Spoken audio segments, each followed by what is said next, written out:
క్షేత్రస్థాయిలో ప్రతి motor cycle ఉన్న వ్యక్తి వద్దకు ఈ ఆన్లైన్ ప్రతిజ్ఞా సర్టిఫికెట్ చేరాలని మరియు ప్రతి విద్యార్థి వారి తల్లిదండ్రులతో రోడ్డు నిబంధనలు పాటిస్తామని ప్రతిజ్ఞా హామీ పత్రాన్ని ఇవ్వాలని మంత్రి పొన్నం ప్రభాకర్ అన్నారు. తెలంగాణలో రోడ్డు ప్రమాదాలను నివారించి మరణాల సంఖ్యను తగ్గేలా అవగాహన కల్పిస్తున్నాం అని అన్నారు. రాష్ట్ర వ్యాప్తంగా రోడ్డు వినియోగదారులలో క్రమశిక్షణ, అవగాహన, బాధ్యతాయుతమైన ప్రవర్తనను ప్రోత్సహించే దార్శనికతను పునరుద్ఘాటించారని అన్నారు. మన road safety fledged online website అనేది ఈరోజు ఇనిషియేటివ్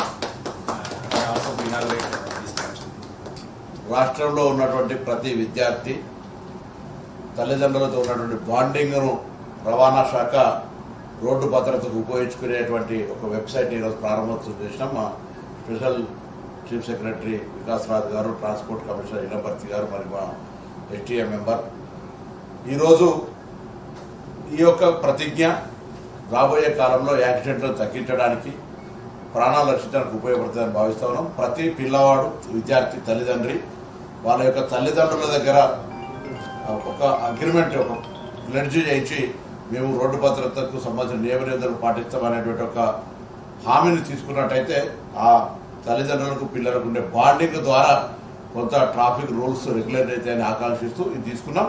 ఇది రాష్ట్ర వ్యాప్తంగా ఆన్లైన్లో ప్రతి మోటార్ వెహికల్ ఓనర్ దగ్గరికి చేర్చే విధంగా మిగతా కింద ఉన్నటువంటి క్షేత్రస్థాయి అనుబంధ పాఠశాలలకు సంబంధించి లేదా వెహికల్ డీలర్లకు సంబంధించి అందరితో సమన్వయం చేసుకొని దీని ఒక ఉద్యమంలాగా చేపట్టి తెలంగాణలో రోడ్డు యాక్సిడెంట్లను తగ్గించే ప్రయత్నం చేస్తాం.